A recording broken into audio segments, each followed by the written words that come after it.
On a bitterly cold night in the early 1990s, a small rural town nestled deep in the mountains was preparing for what seemed like just another heavy snowstorm.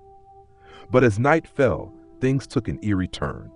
A local woman, Eleanor, had just returned from her late shift at the diner and was making her way home. Her house was about 5 miles out of town, a secluded place surrounded by dense trees. The storm was intensifying, and she knew the roads would soon be impossible to navigate. So she hurried along, her headlights slicing through the thick, swirling snow. The wind howled, making it hard to hear anything over the blizzard's fury. Eleanor had driven this route countless times, but tonight felt different. A strange unease filled her, as if something was just off. Her tires crunched through the fresh snow, the only sounds in the stillness of the storm. The farther she drove, the more the visibility diminished.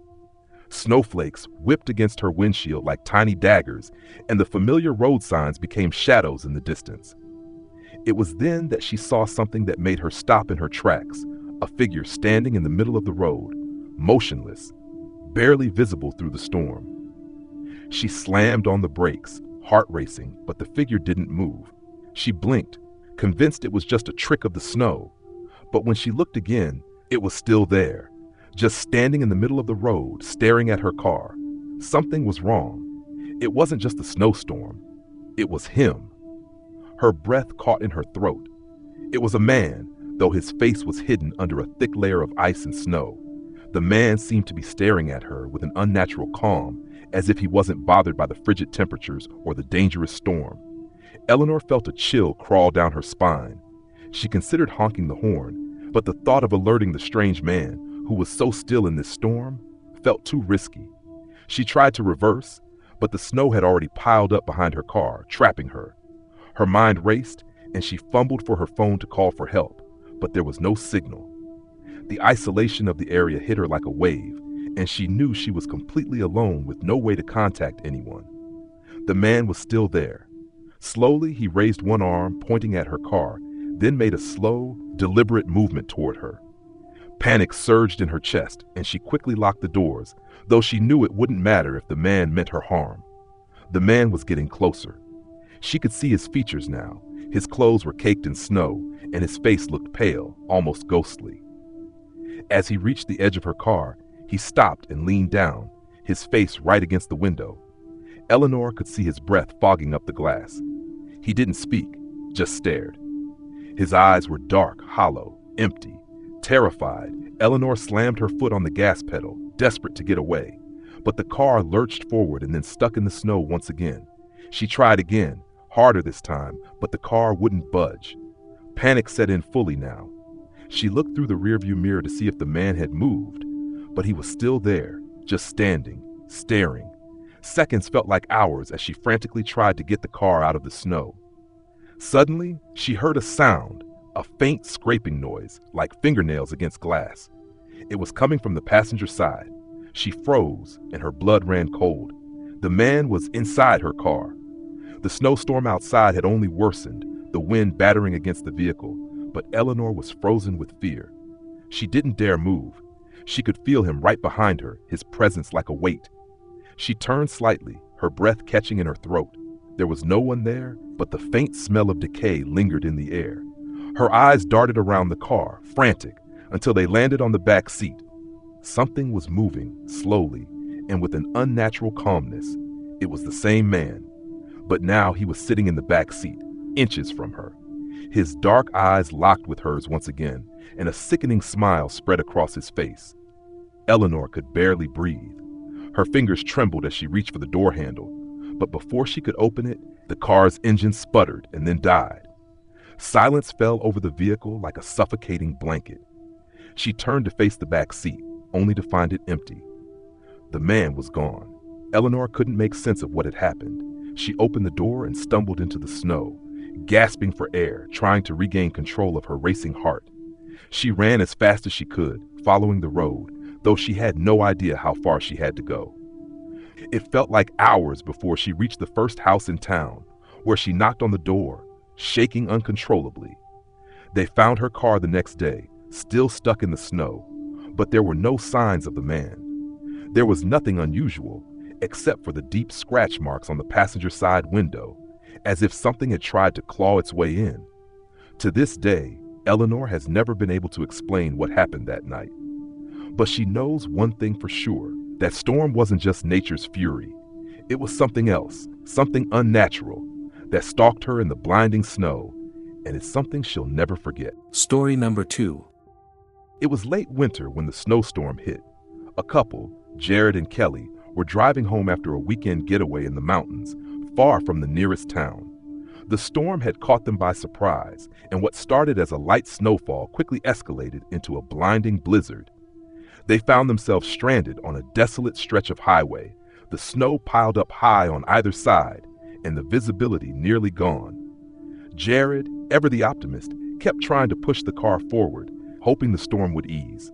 But it didn't. The car came to a sudden stop. They were stuck in the middle of nowhere with no help in sight, and the storm showed no signs of letting up. After trying to call for help, they realized the cell signal was gone. Jared decided they'd need to wait out the storm in the car. It wasn't ideal, but it was the best they could do. They settled in, bundled in blankets, but the stillness of the snow felt suffocating. The temperature plummeted, and the howling wind outside grew louder. It was then that they heard something, a faint knock.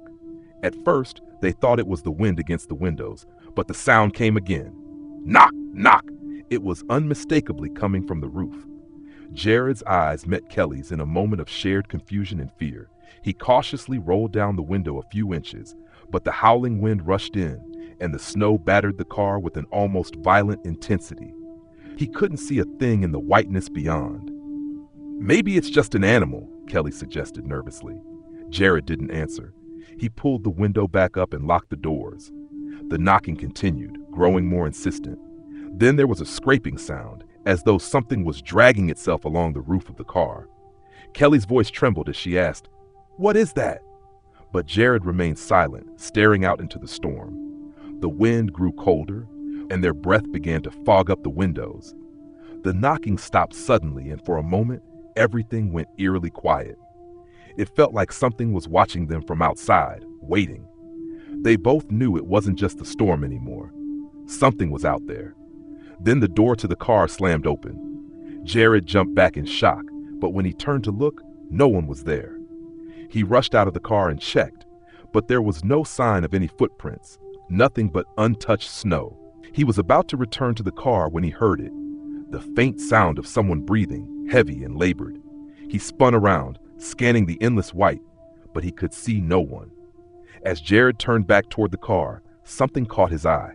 Something moving under the snow, beneath the blanket of freshly fallen flakes. It wasn't natural. Whatever it was crawling, scraping its way toward him, just under the surface, making its way across the snow toward the car. Panicked, Jared bolted back to the vehicle and slammed the door shut. He locked it quickly, and Kelly's face was pale, her eyes wide with terror. She had heard it too. The snowstorm outside howled louder, and the temperature seemed to plummet even further, the cold seeping through the walls of the car. The creature under the snow was moving closer, but they couldn't see it. They only heard the eerie scraping and clawing beneath them. Suddenly, the scraping stopped. There was complete silence, and then a loud bang came from the back of the car. Jared whirled around to look out the rearview mirror, but saw nothing, just the thick wall of snow. In a moment of foolish bravery, he grabbed the flashlight and threw open the door. The moment he stepped outside, he felt an icy hand wrap around his ankle. He screamed, trying to pull away, but the grip was too strong. As the thing dragged him toward the snow, he caught a glimpse of something hideous. Flesh stretched over twisted, gnarled bones, its eyes dark and hollow, its teeth sharp and yellow. Kelly screamed for him, but the thing dragged him out of her reach, pulling him beneath the snow with a sickening snap. Her screams echoed into the storm as she fumbled for the keys. She tried to start the car, but it refused to turn over, the engine sputtering in defiance. She heard the scraping again, but this time it was closer, much closer. The thing had turned its attention to her. She could feel the weight of its presence just beyond the door. Panic overtook her as she frantically tried to roll up the window, but it was too late. The door was pulled open, and Kelly was dragged from the car. A few days later, a search team found the abandoned car still stuck in the snow, but there was no sign of Jared or Kelly. The storm had subsided, and the only tracks left behind were those of the snowplows. No footprints, no signs of a struggle, just untouched snow. And yet, locals claim to have seen something in the distance, moving beneath the snow during storms. They say it's better to stay indoors when the winds howl and the snow falls heavy, because there are things beneath the surface waiting for the storm to end, and they'll crawl up to claim whatever is left behind. Story number 3. The air was crisp, the snow was thick, and the world had been completely blanketed by a fierce snowstorm when Sarah and her brother Ben decided to take a shortcut through the woods. They had been driving for hours and were desperate to reach their grandmother's cabin, which sat in a remote area far from the town. The storm had grown so intense that the roads were nearly impassable. They turned off the main road and made their way along a narrow, barely there trail that cut through the dense trees. The wind whipped around them as snowflakes swirled in the air, reducing visibility to almost nothing. The storm intensified as they pushed through, the trees casting long shadows that seemed to move and stretch as the wind howled. At first, the forest seemed peaceful, a pristine white wonderland, but something felt wrong. The deeper they drove, the quieter it got. Even the wind seemed to hush, muffled by the heavy layers of snow that clung to the trees and ground. Then they heard it, a faint sound like something scraping against metal, followed by a low, guttural growl. Ben's eyes widened, but Sarah dismissed it as an animal, probably a bear or a wolf, though it was strange that they hadn't seen anything yet. She urged Ben to keep going. The cabin was just another few miles. They rounded a corner in the trail, and that's when they saw it. A figure standing in the middle of the road, completely still. It looked like a person, but something was off. Its arms hung limply at its sides, and it didn't seem to react to their headlights shining directly on it. Sarah slammed on the brakes, and the car came to a screeching halt just feet away from the figure. Ben stared, his breath shallow and quick, as the figure slowly turned toward them. Its face was covered in a thick, dark layer of snow, but they could still make out a twisted, unnatural smile. The smile wasn't human, and Sarah's heart pounded in her chest. Ben whispered, "We need to get out of here."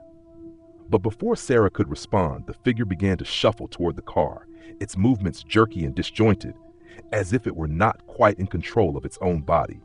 Panic surged in Sarah's chest. She tried to reverse the car, but the snow was so deep that the tires just spun uselessly. The figure reached the car door. It lifted one arm and pressed its hand against the window, leaving a handprint of frozen, pale skin. Ben screamed. The thing outside scratched at the glass, its nails scraping loudly, sending a shiver down their spines. "Go! Go!" Ben shouted.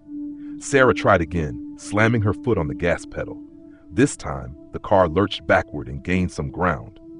But as they turned to drive away, the figure suddenly darted in front of the car, its twisted body moving faster than should have been possible. Sarah swerved, barely missing it, but the car skidded off the road and came to a halt in the snowbank. The snowstorm had grown even fiercer, the wind howling. But in the middle of it, Sarah and Ben could hear something far worse, a strange, rasping whispering coming from the woods around them. The air seemed colder, and they both felt an overwhelming sense of dread pressing down on them. From the darkened trees, more figures began to emerge.